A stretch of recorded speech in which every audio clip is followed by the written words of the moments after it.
Hey everybody, it's Steve and welcome to Wackadoo Unhinged. I am the founder and head brewer here at Wackadoo Brewing, and I'm here as always with my co-host Denis and the Brew Squatch, aka I didn't forget Shaun. to clap. Good job. And wow. And this is my good friend Chris. Chris, welcome to the show.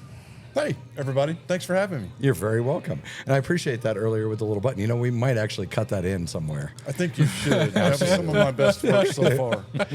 So we're coming up on the end of January now, and the weather's been really crazy here. We've had some little snowstorms, and then we had warm weather, and now it's just been like stupid cold whenever the wind blows. So it's been a lot of fun. So I've been off my bike. Shaun's been off his bike. And how about you? Same I've been thing? off my bike too, and it's really making me not happy. Yeah, no, Yeah, definitely same. not. Yeah. Very frustrating. Yeah, it's been pretty bad. It's just enough, like the snow keeps sticking around, and it's like it's not burning off as quick as it usually does. The side roads still, anywhere there's shadows, there's still a whole strip. Yeah, up by my house, I can't get out of the driveway with the bike because it's just like right in front of the driveway. Does anybody else do the thing where they just kind of go out there, start the bike, and kind of? No, not with my bike. That thing is loud. I don't want to I was piss my going to say, neighbors you'd off. wake up half the neighborhood. Yeah, like honestly, whenever I do ride, I'm not talking about in the middle of the night. I don't even start it until I've backed it down the driveway and it's on the street. And then I start it real quick and go because I don't want to bother my neighbors. Like in the garage, I tried it once and it was deafening. Oh, I See, bet. I have a quiet bike, and Yours I do is the quiet. same thing. Just Yeah. just courtesy. I usually take the baffle out of mine and wake my neighbors up. They all know who I am, and Good morning. they're frustrated with me. So if you're watching, I'm really not sorry. I'm going to do it again tomorrow. Let the weather clear up. It's coming. Oh, God. See, back when I was younger, I wanted the big loud pipes Oh, that nice. rattle the neighbors' windows. But then I'm like, at a certain point, I feel like I would get annoyed with it while riding. Oh, yeah. I'd be. You know, I don't know. I've got bikes that are quiet. I've got bikes that are ridiculously loud. And the only thing that bothers me is like the loud bikes, you get hurt on the road. So people know where you are. They're Yeah. spatially aware. They don't tend to cut you off as much. Yeah. The quiet bikes, when you ride those, that's when it starts to get a little nerve wracking. Yeah. Well, I mean, that was the same thing. Like when I had the breakout, I put on the, they called them neighbor hater pipes. And I did that, and it was amazing how much safer it was on the road. Yeah. Like instantly the difference. Because people are like, oh, you know, bikes are loud, blah, blah, blah. You're just trying to show off or you're trying to compensate. I'm like, no, I noticed an immediate difference in how few people switched into my lanes when they could actually hear the bike. Oh, yeah. Well, and like as soon as somebody starts to head over into the lane, if you give them a rev, they're like, Yep. oh, crap, I Yeah, didn't know my you were bad. there. Yeah. Sorry. You know, so there is something to the saying that loud pipes save lives. They really do. I was kidding about this, by the way. No, this is great. But there's a long story to this, and it's an amazing story. Absolutely, which I was about to get into. So thank you for segueing my segue. Hey, you're welcome. Yeah.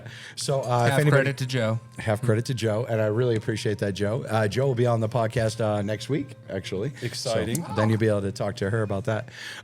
So yeah, with the NA there, because you are sober. Well, let's back up. Let's Holy crap!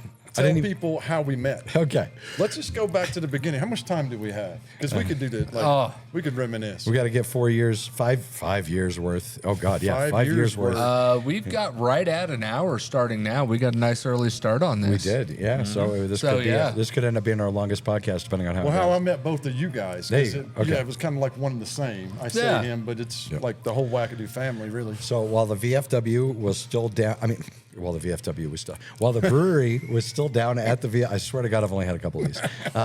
While the brewery was still down at the VFW in Fountain, I was working as the bar manager for the Retired Enlisted Association. And that is where we first started really talking and getting to know each other. Yeah. And, it was at that time I was putting beer on tap at the Retired Enlisted Association. We kicked the other crappy beers off tap and we put my beers on there. Sure. And you started coming in there, and this was the point where you would just. Now, when I met you, it was before you started going into sobriety, right? Or it was right after? So the very first time we met, you got to back up a little bit from there. Because you were still working. You were doing the message me and I'll bring you if you're a veteran. Oh God, yeah. Wow. On the breakout. That Yeah. was you That were was you were year one on that, weren't you? Yeah, that Year would one or have two? been. So originally on Veterans Day, I was driving around giving a free beer to any veteran that messaged me a day, freezing my ass off because I remember that year it was very It was cold. frigid. So I filled up my backpack with bottles of our beer. Yeah. And I said, any veteran that messaged me on that day, I will drive to you and bring you a beer. Yeah, and I was at work and I saw that thing, you know. That's right. You were we working at met- the bike shop. Yeah, we met it man. through another veteran organization. Yeah. And then you had posted that, and I'm like, there's no way this dude's legit. Like, he's so full of it. I'm gonna test this. And sure enough, I messaged. You asked me what kind of beers I liked, and I'm like, I really don't care. And about 35, 40 minutes later, you showed up, and I was like, wait, what? Yeah. This dude's true to his That word. first And so- Veterans Day beer, wasn't the zucchini one of the options? Yeah, we had the zucchini stout, maybe by that the guy at the VFW who passed away, who used to bring in fresh vegetables for all the veterans. Yeah. Just had bags of them, and nobody wanted the zucchini. I'm sorry, I'm just getting like memory lane Yeah. flashbacks Yeah, no as we're all talking. It's like, oh, Yeah, so I made the zucchini stout with that, Sure. and it came out really good. Surprisingly, good we're doing some deep lore unlocks. right? This is stuff like this is the hidden files that nobody knows about our Right. beginnings. Well, and The not stuff we long- forgot. You know, we went from there, from the very first time that we met, into the Retired Enlisted Association. And I had, at that point, I had had the overdose. Yeah. And for some of you that don't know me, a little over 4.5 years ago, I had an overdose. I was pretty much self-medicating PTSD and, you know, all of my issues with alcohol and cocaine, drugs. Long story short, the overdose happened, and I didn't go anywhere. I didn't do anything because now none of the people I was hanging out with were sober. Yeah. Everybody would have a drink or whatever the case may be, and I felt out of place. I felt alone. And so through a means to not self-isolate, I started hanging out at the Enlisted Association. We started hanging out more. We started chatting. What was so funny was I would go to the liquor store because they had no NA options. I'd buy a 6-pack of Budweiser Zero, Yep. and I would take them into the Enlisted Association, and I would order one from the bartender, and I would tip the bartender Yep. for the beer that I'd already 'cause bought. I Oh, just we put 'em thought in you the- were absolutely nuts the first couple of times. Yeah, because then you were asking me to pay Or for at them, least and I was I like, did. I don't know if he had more backstory than I did. well, but no, but that's why I kept telling him. I was like, why are you paying for this after you just bought it?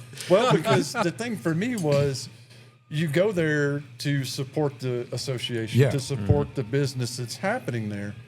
And it was worth it to me Yeah. to be able to hang out and fit in by having a glass in my hand or having a beer in my hand. Yeah. That's the hardest But part is when you're staying feeling true- like you're not part of the group. Well, yeah, but staying true to my belief of now I'm a sober individual. I know that I can't go down that road again. Yeah. And so if I had to pay for it twice, who really cares? It was worth it to me, you know? And so it's been just- amazing to see you. You're still this. Yeah. You said you were going to do it, Yeah. and you have done it. Yeah, And- no, it's, you And know, you're it's- not preachy about it like a lot of. Oh the God, no. No, Yeah. no. If you've gotten sober, good for you. That is excellent. But a lot of people get really preachy about it, and you'll talk about it when prompted. Sure. But you don't get in people's face. No. Well, the biggest thing for me is if you'd asked me before the overdose, I never had any intentions of getting sober. Nothing was wrong with my life the way that it was, or so I thought. Well, you were a pretty good functioning one though. And then, oh, dude, yeah. Yeah. And then it all of a sudden it happened to me, and I thought, you know, man, this is the greatest thing for me. It's not for everybody. Yeah. The difference between me then and me now is if I was the person that could go to a brewery or a distillery and have one or two and say no more, Yeah. then I never would have gotten sober. Because that's, in my mind, that's not having a problem. Exactly. Me, I had an absolute problem. Oh where yeah. if You I had, dude. You had a one- demon. If I had one, I wanted them all. Yeah. And it was just never going to end. Yeah. And so back to the story, what was funny was after I would buy my own beers, you and I got to talking one day. Yeah. Yeah. He and I got to talking one day, and he said, well, you know, the thing that I missed about the alcohol especially the craft aspect of it, is the creativity. What goes into it, the things that you can do, you know, it just amazes me. And as a matter of fact, I made liquor professionally for a little while. Yes, you did. And I loved the craft aspect of this. And that's the only thing that I miss from drinking. And you said to me, I never will forget this. He goes, I'm going to make you your own non-alcoholic beer. And I was like, dude, you're so full of, you know what? Yeah.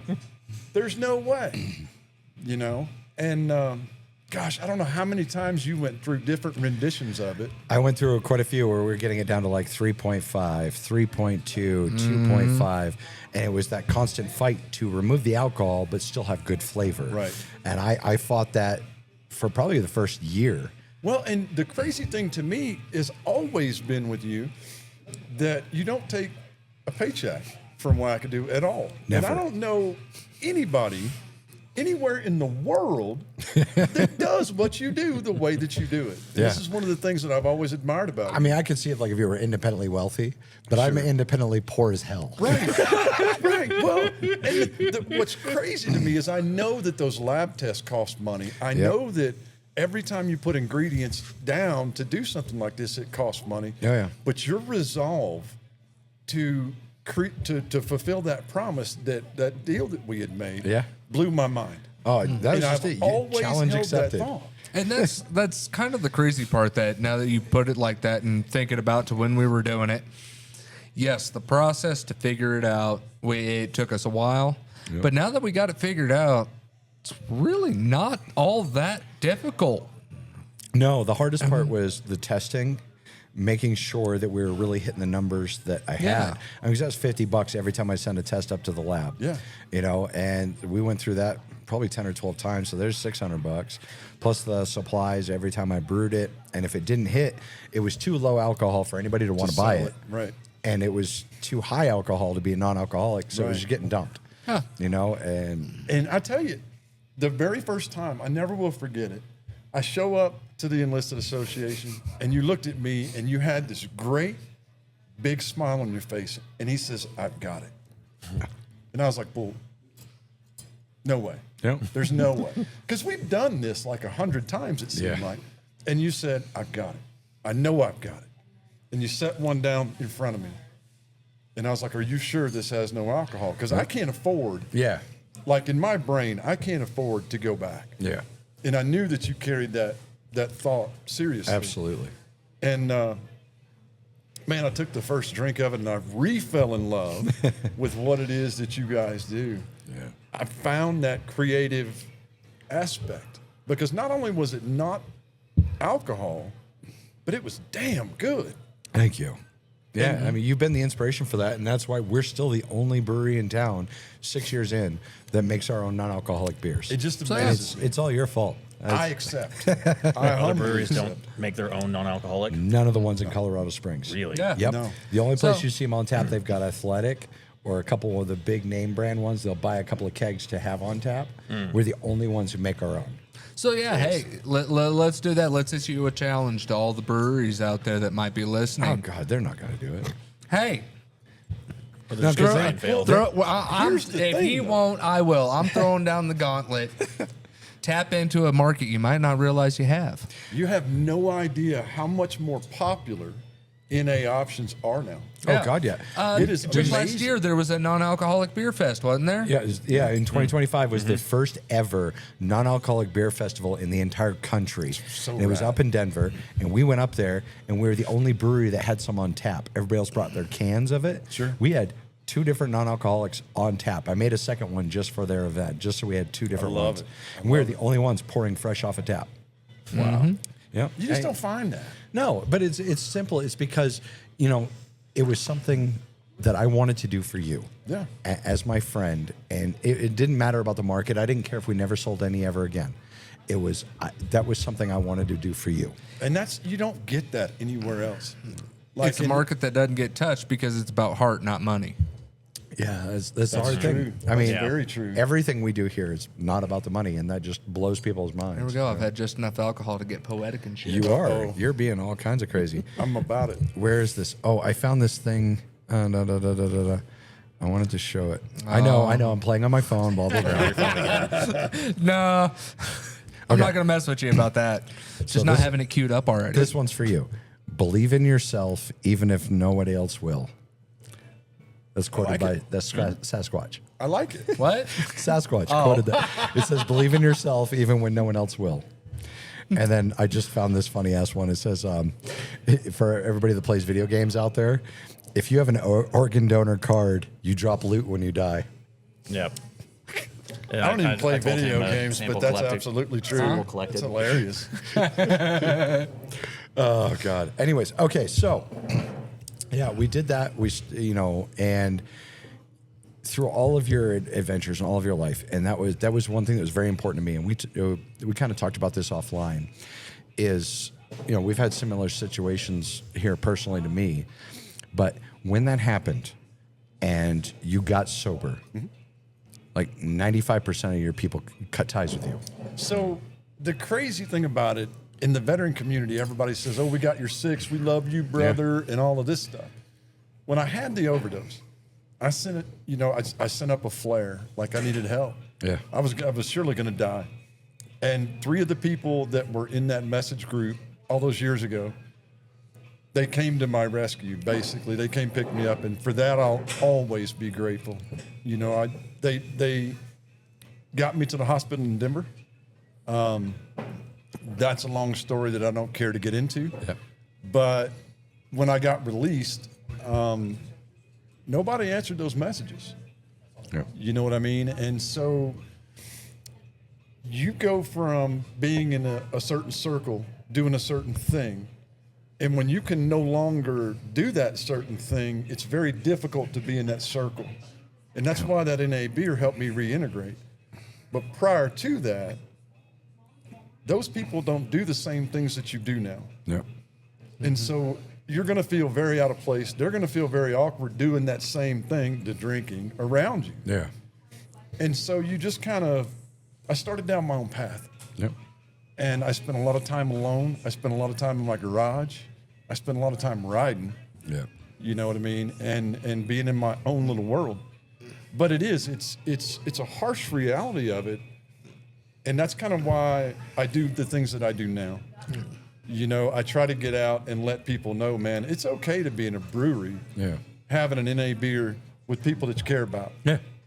Or complete strangers if you're a people person. I'm not, but I'm a my people person. If you're my people, I like hanging out with you, and I'll do it. But it's been such an amazing journey with you. Also, now that you go around, and I don't know what the Army calls it now, but it used to be ADAPC. It's the ADAP program. Okay, so it's still pretty close. Right. But you've gone and you've spoke at military bases and with these, So in some of these. I do volunteer with the Fort Carson ADAP program. I go in twice a month whenever they hold classes, and I tell my story.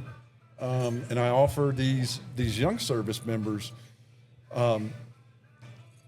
not necessarily resources, but I offer them myself. Mm-hmm. So I give them a couple different ways to contact me. They can get a hold of me via Messenger on Instagram, Facebook. And I walk them through, making choices, decisions. I show them what their life could be by telling my story. Yeah. If you continue down this path, you could be. And that is such a huge impact versus some counselor just trying to read out of a book to you. Yeah. Well, I can Whereas tell you you're this. like, hey. I can absolutely promise you this. I graduated the Army Substance Abuse Program 3 times when I was on active duty. And the program that those folks have in place now is light years ahead of what it ever was. Yeah. Back in the... So I was actually just listening to something along this line. And they were talking about, this individual was talking about the today's military. I know a lot of the older hats, the guys that have gotten out, talk about how soft it is, but he's the first time I've heard somebody say, like, a lot of the guys in the military today would absolutely dominate because a lot of them, instead of going out and they've got some time off, they're going, you guys went out drinking, you went out on the town, had fun. Nothing wrong with that as long done within reason. Yeah. But these guys now, they're like, no, I'm gonna stay in. I'm gonna do some PT. I'm gonna do some extra stuff. I saw that. That And was I'm on gonna, the podcast. Yeah. become more efficient, and Yep. that's what we're seeing a lot more now. And people like you going and speaking, I feel like is a huge contributor to that, because you're showing them that, hey, it's fun now, but it has consequences. Absolutely. Yeah. Buckle down now, and the rest of life is going to be a breeze. Yeah, that was that Medal of Honor guy. And there's some points I totally get that. Dakota Meyer. There you go. Yeah. I watched that podcast this morning. He's absolutely right. We talk about like, being hard and all of that. And then you look back on it now, and I listen to some of these younger people's story, and it's, it really is devastating. Now that I'm out and I've had a lifetime to reflect on. I mean, I've been out 16 years now, 15 years. Yeah. And I can look at like, you just suck it up. Don't tell people that you're hurt. Don't tell people that you're having emotional problems. Don't tell people you're having all these mental problems, because then you're a pariah and you're going to get kicked out of the unit. You're going to get sent to headquarters. Yeah. You're no longer a tool for them. Well, if you're on a status, you're no longer on a status. Exactly. And that's one of my biggest complaints. So I tell these people all the time, that you can't raise your hand on active duty and say, I have a drinking problem. Oh, God, no. I need help. Yeah. Because it's seen as mental issues. Now you have a mental deficiency, and now that help that you're requesting becomes punitive. Yeah. If you're on a status, you're no longer on that status. Yeah, it'll if you're hurt your deployable, career. forget Yep. it. If you're on jump status, tough, Yeah. it's just not the way that it works. Yeah. And so, truthfully speaking, I feel like our military is failing these soldiers in that regard. How can you sharpen a tool that's cracked? Yep. You can't. If you fix that piece of steel, then you can, by all means, put the edge of a lifetime on it Yeah. and make it sharper, more effective. That's a great analogy. Yeah, I love that one. Yeah. And I feel like, the pendulum takes time to swing. Sure. A few years back, we went a little far to the one side where everybody was soft, and you hold up your stress card, and No joke. you're good for the day. Yeah. I am not a service member. I am talking as someone who has heard people tell stories. But now we're getting to the point where I think the help it's there, but they're still reinforcing that stigma around getting it. Absolutely. Yeah. Absolutely. So hopefully with people like you speaking and, the people that are coming in, it will be less of that stigma. And then not only is the help there, you can get it without being looked down upon. Absolutely. That's the goal. All right. So you talked about it briefly, and then we kind of got sidetracked. But I really want to hit this because that's a love almost everybody at this table has. You don't have a motorcycle yet. Sorry. Yeah. I'm working on it. Not He's yet. working on it. Every yet. time we hang out, I throw a jab. I'm the only asshole at the table without a motorcycle. I know. But when we talk about like wind therapy and riding therapy, Bro. So I want to go down this path. I love it. All the different things that you have done. I've always been super excited, and to finally be able to help be a part of this, even though you won't let me give you money. But getting into like all the different events that you go to, all the different programs you work with. Man, How do we I'm hit this? I'm a freaking squirrel with, Yes. with all the things that I do. First and foremost, I work in the industry. Yep. And so it's kind of second nature. I'm around it all day. You just kind of breathe it in, and that's what you are. But I do it in a little bit different way. I used to race local hare scrambles on dirt bikes. For those of you that don't know what a hare scramble is, it's a designated track or trail through the woods or whatever through the terrain. Usually a couple of miles, maybe. I've seen like the national series goes up to about 20 miles. But you have X amount of time to complete as many laps as you can. So it's a mad dash through the woods as fast with your hair on fire. So it's not time lap, it's total laps. It's total number of laps in a certain amount of time. Gotcha. I was picturing something from the rodeo, where like they release all the little kids and they have to go wrangle a sheep and they get to keep it. Oh, hare y'all scramble. did sheep? See, I thought Texas was tougher than that. They threw us into the arena with cows. No, they did sheep, they did calves, What's but it your was mud just club depended number? on the 48? age group. 48. Please and thank you. That was my fault. By the way, he's not supposed to have that pint glass. But he's a Mud Club member. As far as we can tell, anybody that wants to correct us, here's one of those things where you can put it in the comments. We do believe he's the only non-alcoholic engagement. beer club member at any brewery in America.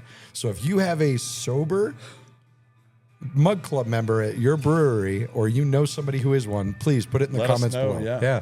Because we want to find out. Right now, we're throwing it out there. He's the only one in America. We're going to claim it. And you know the fact checkers in the world, they're gonna come out of check. the woodworks. Yeah. We hope that you do. Yes, prove please. me wrong. Prove us. because Yeah, prove it wrong. The big thing is, I would love to meet another one. That would be amazing if we could get like a meetup. If we could have a sober Mug Club member, I don't care where in the country you are, Yeah. what brewery, distillery, doesn't matter to us. We'll find it. We just want to know, you know what I mean? Not to call you out or make fun of you, Yeah. because I want to meet No, you. that'd I be think it's that'd be cool. fantastic. Ooh. There we go. Look at There's that. your nice Do How like cool some that kind of mug- NA Thank you. pub crawl. Oh, an NA pub crawl, That'd be cool. dude. Listen, all the There we go. ideas that are There's gonna come out of there's this, the motivation love to get those other breweries to make their own Absolutely. non-alcoholic. Start putting Dude, together it's an got my NA name pub on it. crawl. Bro, look, y'all. Wait, you moved it. It's got my name on it. Look, I don't know if you can. It's right there. You guys Look zoom right there. way in. That is the coolest thing in the world. Yeah. I'm sorry. I get a No, little. you're it's the good. shiny shit for me. Right, Ooh. exactly. Okay, side tangent. What are you thinking for your Mug yeah, Club what member are- recipe? Yeah, what are we What, doing what, for your what, NA? what I NA have no idea. concoction do you want to I do? have no idea. So we already did a couple of years back now. We were only the second brewery in America to ever make a barrel-aged non-alcoholic porter. And I will never be able to replicate that. I want to try. So what they did is it was a bourbon barrel from 1350 Distilling, which is now closed. They gave it to a coffee company. Coffee company roasted their coffee beans in it, No. burned off all the alcohol, and then we did a non-alcoholic porter, real light, poured it in there, let it sit for 4 months. Came out this beautiful flavor, this beautiful color. People that drink were drinking the NA because that's the only way I met it was as a Okay. non-alcoholic. Yes. I think I Yeah. bought more than one All right, glass. So maybe We have to get now. maybe we can get some coffee beans and burn it into that barrel we've got in back. Ooh. Do So you now remember listen- my suggestion for what I wanted to do as my beer this year? Not a clue. Virgin oak barrel aged lager. A barrel-aged lager. That's going to take forever because we have to lager it for 6 to 8 weeks. Well, and no, then I'm barrel saying- age it. Little grip of time. man. I'm saying we take it straight from wort, put it into the barrel. Well, then it wouldn't be a lager. The whole point behind a lager is it sits cold in the bright tank for 6 to 8 weeks. Well, yeah, we put it into the barrel. Yeah. We have it Did you want to put the ferment, barrel in the? and then we move cooler? the barrel into the fridge. Oh, To just barrel age it and lager it at the same time. Oh, I didn't think that what I thought of was that complicated, but oh no, it is because you have to lager and then age it in the barrel. Because when you're aging it in the barrel, it's room temp, but the lager has to be kept cold crashed for multiple weeks. So either we lager it first, then barrel age it, or maybe what you said, maybe we barrel age it in the in the cooler. yeah, that's what I'm thinking. We take it, That'd we be put it into the interesting. I don't know barrel, that would- we let it ferment for, I'm sure somebody out Couple there, weeks. some brewer out And there then- is screaming right now, listening to Oh, this. yeah, going, for sure, for sure. Bastard, what's wrong with you? Okay, So but I'm yes, not gonna lie. That's usually how I do my recipes. Is I just put random words together, Mad Lib style. Just It's grab like, hey, shit. is this a thing? Let's try it. I brought you all these parts for a car, but they're all from different cars. Can we make this that's work? the Johnny Cash beers. What that's One gonna piece be. at a time. The Johnny, Yes. You can call it the Johnny Crash beer. The Johnny Johnny Crash. Crash. There it is. Yeah. See, like wonderful things That'd are be cool. happening here. I love it. Yeah, but we got to make your non-alcoholic beer this year. So I don't know, man. I'm a big fan of ambers. Yeah, You we know can what do I an mean? amber. I love, like, one of my favorite beers that I ever drank from way back in the day. I can't remember the name of the place, but it was a barrel-aged German Doppelbeck. Ooh, and it came Doppelbocks are Oh, amazing. yeah. We've been And it looking to came do out- one for a while. Like, it came out at like 15 something. yeah, now let's make that non-alcoholic. Didn't we? It was gnarly, and they would only serve it in these little like shot Oh, glasses. I'm sure. Yeah. Didn't And we so, take you a know crack me. at one and just haven't brought it back? No. The Doppelbock, we got that from Bell's Brothers before they closed. And I've been Gotcha. bugging them ever since they closed to either give me the recipe, come in and brew it with me, or I'll buy it. And I can't get a straight answer from them. I keep getting told, yeah, we'll get back to you, go back to you. And you'll so there you never go, get the calling you secret guys out formula. too. If you know Cody or I feel like Curtis. such an asshole. Curtis. Damn. It's Cheryl all over again. Oh my God, that stuff with the Cheryl thing. At least not to her face. No, it's not to her face. So if you guys know either one of them, Curtis or Corey Bell, and I've seen them every now and then, and I keep asking them, and they keep Cody. telling me they'll get back to me. Cody. See, I can't Tell say me names. why this stuff tastes so much better out of that glass. It's a fine It's procurement. just like you have to put the pinky out to drink it. Well, like you're in a fine because drinking you have establishment. the, It's the shape of the you have glass. the Or you wider do- mouth with the shape, so that the aromas are forced upwards into your nose There's as some you take a science drink. and shit Yes. involved. Oh, it effervates better out of one of those. Effervates? Effervescence. That sounds like a word. No, that that should sounds be like a banned. plural that shouldn't be. Fishes is correct. Fishes. Or mooses. Mooses. Mises? If you're talking about a single species of fish, fish is the plural. If you're talking about multiple species, fishes is the plural. I'm a Not fucking multiple fish. thesaurus He's today. not But just a beard, multiple people. He's got intelligence. species. Right? He's very intelligent. Straight up from Kentucky his entire life. And this guy can talk nuclear physics with you. I know. That's what's scary. I know. Yeah. All that in a beard, too. Right. How do you Okay. go So, wrong? fun fact that I want to throw out there, you know, it's not that hard to rent out space in an abandoned nuclear power plant to film. Oh, yeah. I'm not, no. And we're Like, in, I'm not There's sure a I whole wanna know. tangent I could go down, Yes. but I'm going to pass over So, it. pretty sure I don't want to know. So let's talk about, like, what are some of the actual races that you do each year? I know, well, you bounce around a lot. Well, in the past I have. Yeah. I've pretty much retired from racing. Your body's not that broke yet, right? Let me tell you, buddy. It's funny. The VA, they told me after, 6 years, 7 years, they asked me when I broke my back. And I was like, oh, somewhere around 2004. And this was like a year ago. And so we may have missed the mark on that. I don't Whoops. know. But as far as races, man, I used to travel all over the place. Nebraska, we raced out there with our local race series, the Colorado Off-Road Championship Series. There we go. And then with the Rocky Mountain Enduro Race Series. So this year, I'm not really anticipating doing any racing, but I am going to attend events on behalf of the company that I work for. So I'll be out there doing some things like that. I'm going to be spending a lot of time on my new adventure bike, which I'm thrilled. Yeah. That correlates into another organization that I volunteer with. Now, which is the one when we were up at Harley Davidson? Which group was that? So that bike build, bike was fucking sexy. it's still here in town too. Is it? It is. Oof. So that correlates. That's all motorcycle missions. And if you want me to talk about that, I can get into it. Absolutely. You can give a shout out to anybody, dude. If you want to talk about the company you work for, because you've been with them for years now. Yeah, going on 6 By all years. means. So we have no plugins here. Nobody's sponsoring us, so you can say whatever you want. So at the organization that really helped me come into my sobriety, for 3 months I sat at home. I followed this organization online for a couple of years. It's called Motorcycle Missions. They're based out of Austin, Texas. It's a complete 501(c)(3). Yep. And their idea, the premise, the whole mission behind that organization is throttle therapy for veterans, first Yes. responders.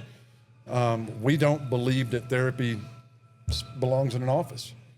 Whether you're riding, you're wrenching, you're talking about them, you're showing them, whatever the case may be, get out and ride, twist a grip, the wind therapy, that whole 9 yards. I kind of like that better than wind therapy, throttle therapy. Throttle therapy, yeah. Yeah, I like that. Yeah, no, it works because no matter what you're doing, when you're on a bike, when you're on the back of a bike, if you're off-road, if you're on-road, if you're backing it out of the garage or whatever the case, you're not focused on the problems that your life has. No. You're focused on keeping the damn thing upright and out of a ditch. Exactly. Or in my case, out of a tree, which I have done, by the way. See, Sorry, Mom. I'm right there with you.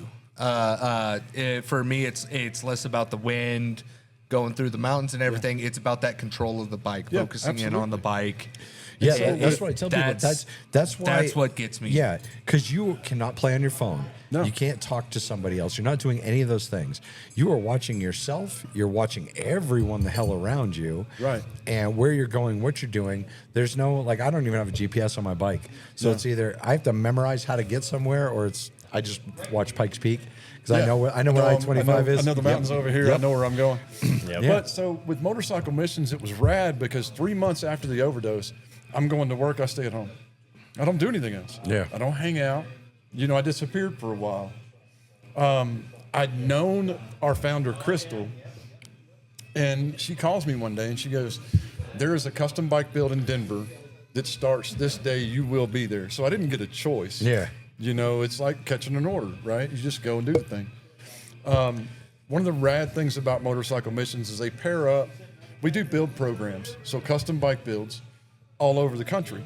And I think we're up to 16 and maybe 16 so far. 16's happening in Florida. I remember the flyer that you had. Yeah. Those beautiful So bikes. we pair up 6 or 8 veterans and first responders with a custom bike builder. In their shop, they donate their shop, their experience, the whole 9 yards. Our program participants go in, they get to firsthand build a full-on custom bike, right, from start to finish. Yeah. And more times than not, it's tearing a bike down, chopping the frame up, doing all kinds of crazy stuff, and then putting it back together. At the end of that bike gets toured around. So our bike build that was done in Denver at Roy's Toys Customs. Hi, Roy. How are you? There you go. Miss you, buddy. But that bike, it was debuted in, Maryland. So it traveled around, and that build got me out of the house. Yeah. You know, the guys, I walked into a group of strangers into somebody else's shop with some of the most amazing custom bikes I've ever seen. And here I am, a backyard mechanic that likes to hit shit with a hammer when it gives me a hard time. Yeah. So at the end of the day, like that experience was one, it was so many facets to it. It's like, we don't care where you're from. We don't give a shit what you just went through. We care that you're here and we want to see you every week. And that's exactly how those guys treated me. Hell yeah. Most of those guys spoke the same language because, I mean, Roy himself is a veteran law enforcement officer of 28 years, you know? And it gave me a focus in a like-minded community, and it made me feel okay for the very first time in a long time. And I thought, these are my people. Yeah. And I was in love with it. I was thrilled. Long story short, now what I do is I serve with Motorcycle Missions. I travel, like February, I'm going to the Mama Tried show. And a big part of what I do is I represent the brand by telling some of my story. Yeah. Right? Because if you're at a motorcycle show, you really don't, they want to see the bikes. That's it. They don't give a shit. Pretty girl and a bike. Yeah. So I have the opportunity, when I introduce myself and I start down that road of telling them some of my story. And these people, next thing you know, I've got a crowd of folks. Yeah. Again, all 501(c)(3), so we're donation based 100%. Nobody, including the founder, takes a paycheck. So for us, going to these events, like we just did Sturgis, had a blast out there. Harley Davidson, thank you very much for all that they gave us. They really took care of us and put us in front of people to be able to further our mission. Yeah. So doing that, I'm able to help more veterans. Like, you'd be surprised how many people walk up, they're firefighters, they're EMS personnel, and it just thrills my soul. Like, it gives me a little bit of completion to see these folks come into the program. At our mothership in Austin, we offer welding classes. We offer, like, accident scene classes. I mean, you name it. Track days. You can sign up to go to a track day with Motorcycle Missions and get on a MotoGP race course on one of our bikes as a veteran first responder, and they teach you how to ride these tracks. It's crazy. Yeah. That motorcycle builds. I'm telling you, it's one of the things that has literally helped save my life. You know what I mean? And so, yeah, every chance I get, I give back. Yeah. And I go to these events and I try to help them fundraise. I try to help them reach other veterans. And something like this is great because it gives me an opportunity to promote that. Absolutely. Yeah. No. So there's part of your story I wanna put focus on that you kind of glazed over, and that was, going into this shop with this group of people that you didn't know anybody. It's somebody else's shop, somebody else's place. Yeah. That takes guts. It takes courage to put yourself into that situation. And just because, I mean, in a situation like that, correct me if I'm wrong, you're going in there kind of like the new kid in the neighborhood, sees all the other kids playing, is like, hey, can I play with you guys? Well, the crazy thing is I knew, not to cut you off, but I'm going to cut you off there because, like, if you give me too much, I'll, like, you know. 100%. I knew the founder. You know, her and I had several conversations, and I even expressed it via phone call with her. I said, look, I don't know how everybody's going to take me because, and she's like, I don't effing care. You're showing up. And Crystal, I love you for that, by the way. But she did. She basically said, I don't really give a shit. I want you there. You know what I mean? And when you stop and think about it, of course, that whole next 2 weeks, the build happened during COVID, right? So we kind of, long story short, logistical freaking nightmare. But the 2 weeks coming up to the build day one, I'm sitting there thinking, holy shit, now my mind's racing. I can't sleep. I'm nervous.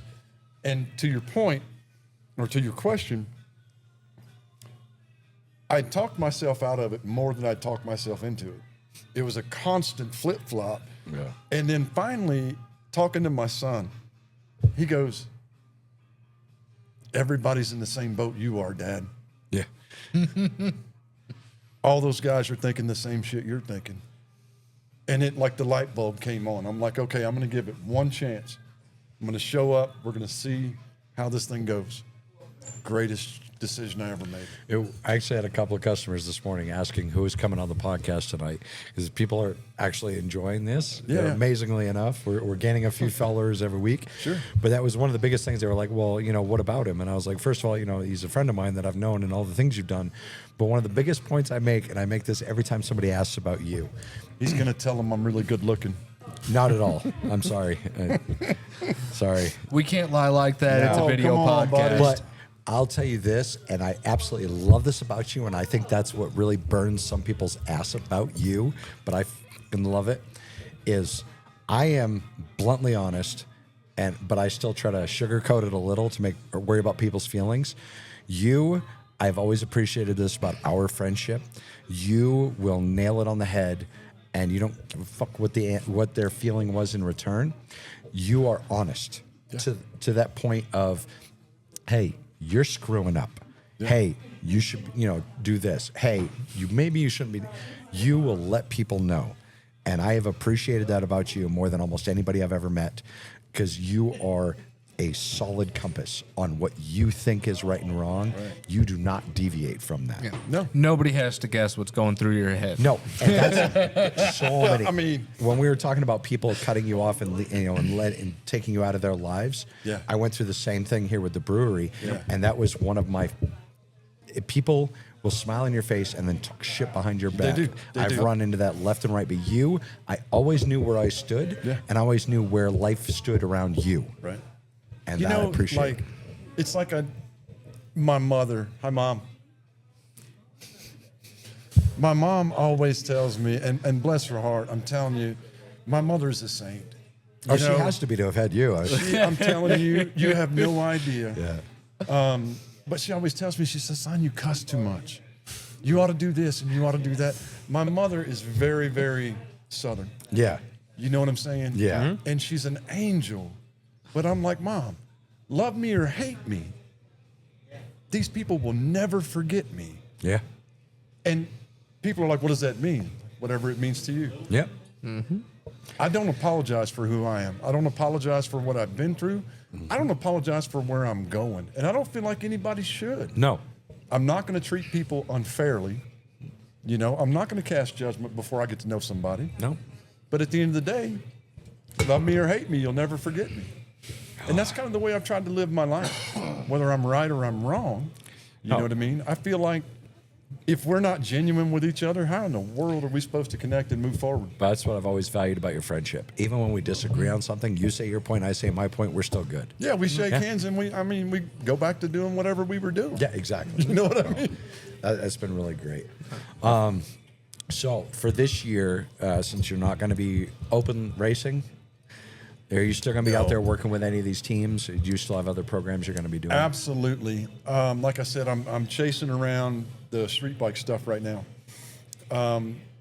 My role in Motorcycle Missions is I'm basically the coordinator for the adventure bike program. Nice. We're fairly new with this, so we're trying to build the program as it comes.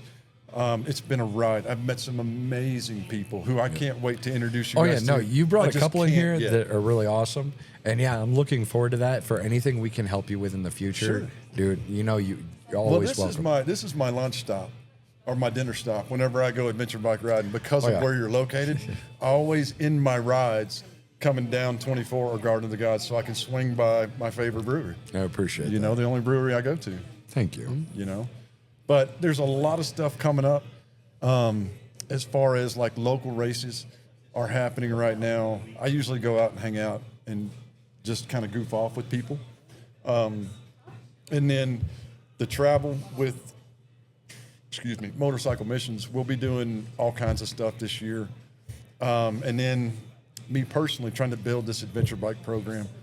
But I'm always down for a ride. So if you guys have a route, and this is a challenge I want to issue to the Wackadoo viewing family, if you guys have a route or an event that you think that I would enjoy or whatever, shoot us a message or a Hell yeah. comment or something. Let us know. Well, that's one of the things me and him have been talking about now is starting once the weather's nice again, maybe April, May timeframe. We want to do a monthly just get together and go ride. Well, and there's something else. We haven't nailed down all the dates by any stretch of the imagination, but I did have some interesting conversations with some supporting agencies that may want to help us with that project we talked about. Oh, yeah. The one that we can't talk about yet because it's not live yet. Still Secret Squirrel. Yeah. Yeah. So that may be coming up. I'm really excited about that. We'll talk offline. Well, hell yeah. There's some good stuff coming. I guess the biggest thing for me is just stay tuned to what these guys are doing because I'm telling you, it never ceases to amaze me what you're capable of. You know, you guys are killing the game. Thank you.